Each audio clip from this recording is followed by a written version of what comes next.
El Señor esté con ustedes. Lectura del Santo Evangelio según San Marcos. En aquel tiempo, Juan le dijo a Jesús: hemos visto a uno que expulsaba a los demonios en tu nombre, y como no es de los nuestros, se lo prohibimos. Pero Jesús le respondió: no se lo prohíban, porque no hay ninguno que haga milagros en mi nombre que luego sea capaz de hablar mal de mí. Todo aquel que no está contra nosotros está a nuestro favor. Todo aquel que les dé a beber un vaso de agua por el hecho de que son de Cristo, les aseguro que no se quedará sin recompensa. Al que sea ocasión de pecado para esta gente sencilla que cree en mí, más le valdría que le pusieran al cuello una de esas enormes piedras de molino y lo arrojaran al mar. Si tu mano te es ocasión de pecado, córtatela, pues más te vale entrar manco en la vida eterna que ir con tus dos manos al lugar de castigo, al fuego que no se apaga. Y si tu pie te es ocasión de pecado, córtatelo, pues más te vale entrar cojo en la vida eterna que con tus dos pies ser arrojado al lugar de castigo. Y si tu ojo te es ocasión de pecado, sácatelo, pues más te vale entrar tuerto en el reino de Dios que ser arrojado con tus dos ojos al lugar de castigo, donde el gusano no muere y el fuego no se apaga. Palabra del Señor.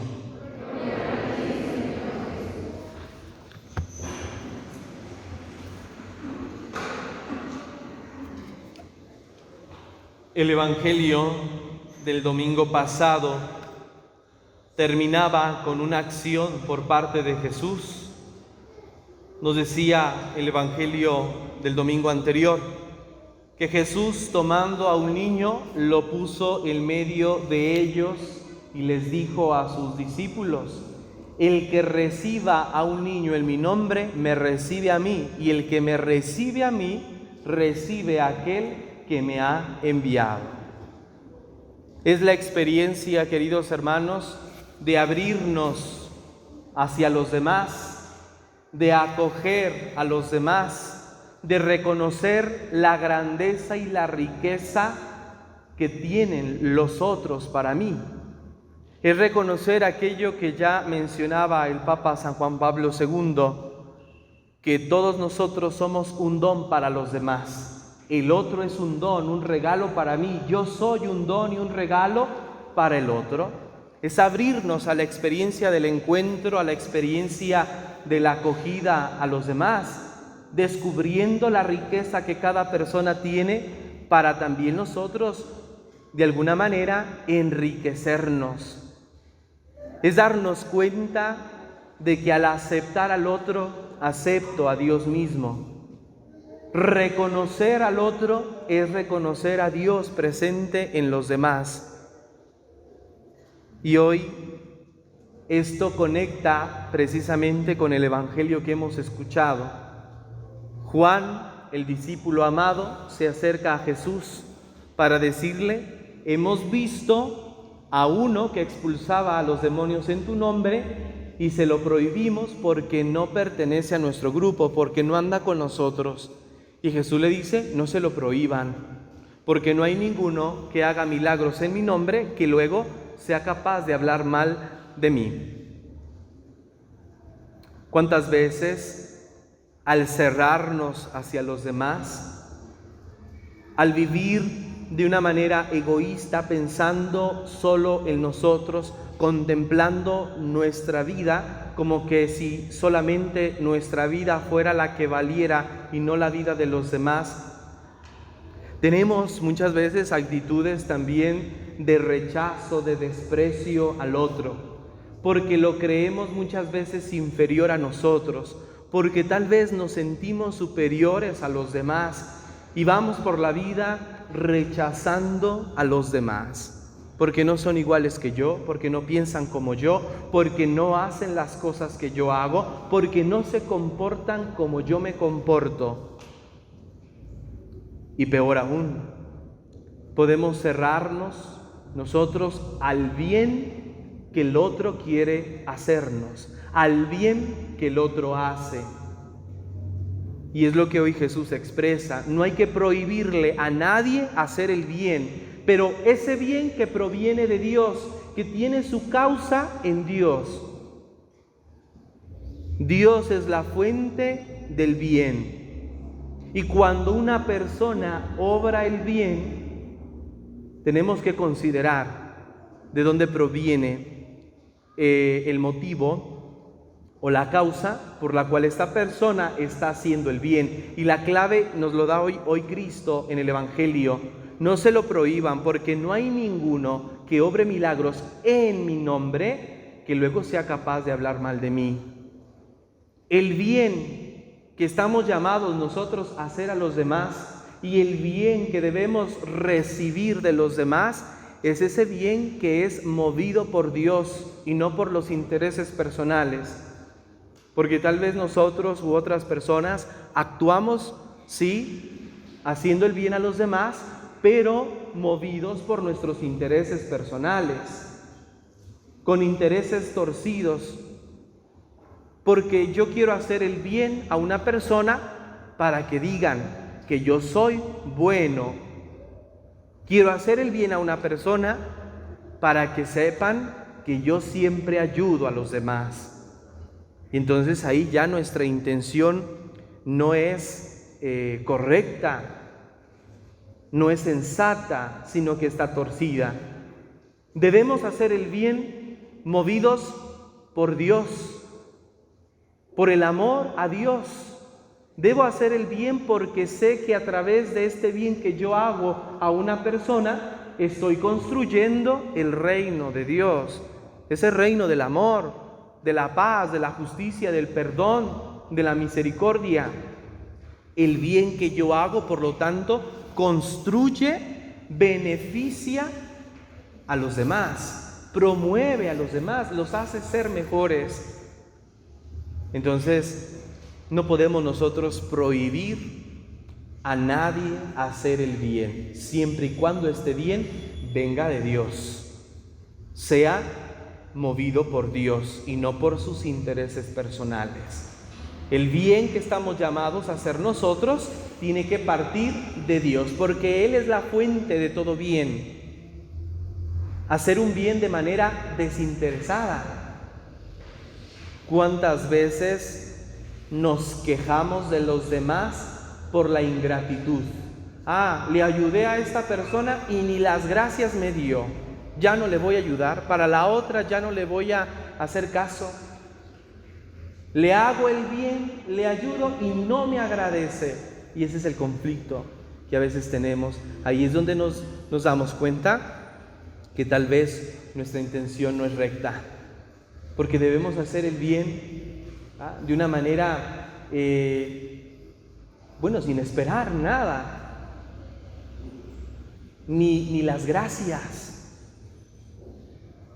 Dios no nos hace el bien para que le demos gracias. Dios nos hace el bien porque nos ama. Y ahí está entonces el motor y la raíz del bien que debemos nosotros hacer siempre a los demás, movidos siempre por el amor a Dios y no por otra cosa, no por nuestros intereses personales, no por quedar bien, no porque me estimen, no para tener un beneficio yo, no, porque quiero demostrar amor a Dios y por eso hago el bien a los demás, porque quiero construir un mundo mejor, un mundo distinto. Y no me fijo en mis intereses personales, no me fijo en mi beneficio, sino me fijo en hacer mejor a la otra persona. Nuestro bien tiene siempre que mejorar al otro. Nuestro bien tiene que propiciar que la persona se desarrolle, se beneficie. Por eso no podemos prohibir hacer el bien, ni prohibirnos a nosotros mismos hacer el bien. Y entonces debemos cortar con todo aquello que nos impide a nosotros de veras hacer un bien incondicional a los demás. Estas palabras de Jesús: si tu mano te es ocasión de pecado, córtatela. ¿Qué quiere decir esto? Bueno, en las manos vemos nosotros el instrumento para actuar, para hacer el bien. Y a veces con nuestras manos herimos, dañamos. A veces nuestras manos o nuestra vida no se concentra en hacer el bien, sino en hacer el mal a los demás. Debemos cortar con todo aquello que no nos ayuda a nosotros a hacer un bien desinteresado al otro. Todo aquello que no nos ayuda a abrirnos a los demás y aceptar al otro, también aceptar el bien, porque puede suceder que nos guste hacer el bien, pero de repente hay personas que no aceptan el bien. Se les quiere hacer el bien y no lo aceptan. Estamos llamados a hacer el bien, pero también a aceptar el bien que otras personas nos hacen. Dice Jesús, si tu pie te es ocasión de pecado, córtatelo. Con los pies nos desplazamos de un lado al otro, con los pies vamos al encuentro del otro y tenemos que ir al encuentro del otro para hacerle el bien, para beneficiarlo, para promoverlo, para ayudarlo. Y a veces podemos nosotros acercarnos al otro para dañarlo, para hacerle un mal. Entonces debemos cortar también con ese tipo de intenciones que nos mueven a ir al otro, pero para dañarlo, para hacerle mal. ¿Cuántas personas están cerca de nosotros, pero no porque nos quieran, no porque quieran hacernos un bien, sino porque están buscando un momento, una oportunidad para dañar? ¿O cuántos de nosotros estamos cerca de una persona no con recta intención, sino para dañarlo, para perjudicarlo, para hacerle un mal, que se descuide y entonces atacarlo? Finalmente dice Jesús, si tu ojo te es ocasión de pecado, sácatelo. Con la mirada expresamos mucho. Expresamos alegría, expresamos odio, expresamos coraje, expresamos indiferencia, expresamos paz también a través de los ojos. Y a veces nuestros ojos se pueden lanzar una mirada de odio hacia el otro. Nuestras miradas que se convierten en miradas insanas, porque miramos al otro para perjudicarlo, miramos al otro para juzgarle, para condenarle. Tenemos que cortar con ese tipo de acciones porque no nos permiten hacer un bien a la manera en como Dios quiere que actuemos. Pidamos a Dios, queridos hermanos, que nos permita vivir siempre abiertos a los demás, para hacerles el bien y permitir que los demás nos hagan el bien, y cortar con todo aquello que no nos permite tener recta intención a la hora de hacer un bien. Si el bien no viene de Dios, si no es para construir el reino de Dios, y si no es de manera incondicional, entonces está movido por otros intereses y ese bien no nos sirve, no nos ayuda. Solo el bien que es incondicional, que busca el beneficio de la otra persona, que busca hacerlo mejor y, sobre todo, el que construye el reino que Dios ha venido a instaurar ya en su Hijo Jesucristo. Que así sea. Creo en un solo Dios, Padre Todopoderoso, Creador del cielo y de la tierra, de todo lo visible y lo invisible. Creo en un solo Señor Jesucristo, Hijo único de Dios, nacido del Padre antes de todos los siglos, Dios de Dios, luz de luz, Dios verdadero de Dios verdadero, engendrado, no creado, de la misma naturaleza del Padre, por quien todo fue hecho, que por nosotros los hombres y por nuestra salvación bajo del cielo y por obra del Espíritu Santo se encarnó de María la Virgen y se hizo hombre, y por nuestra causa fue crucificado en tiempos de Poncio Pilato, padeció y fue sepultado, resucitó al tercer día según las Escrituras y subió al cielo, y está sentado a la derecha del Padre, y de nuevo vendrá con gloria para juzgar a vivos y muertos, y su reino no tendrá fin. Creo en el Espíritu Santo, Señor y dador de vida, que procede del Padre y del Hijo, que con el Padre y el Hijo recibe una misma adoración y gloria, y que habló por los profetas. Creo en la Iglesia que es una, santa, católica y apostólica. Confieso que hay un solo bautismo para el perdón de los pecados. Espero la resurrección de los muertos y la vida del mundo futuro. Amén. Presentemos nuestras ofrendas al Señor.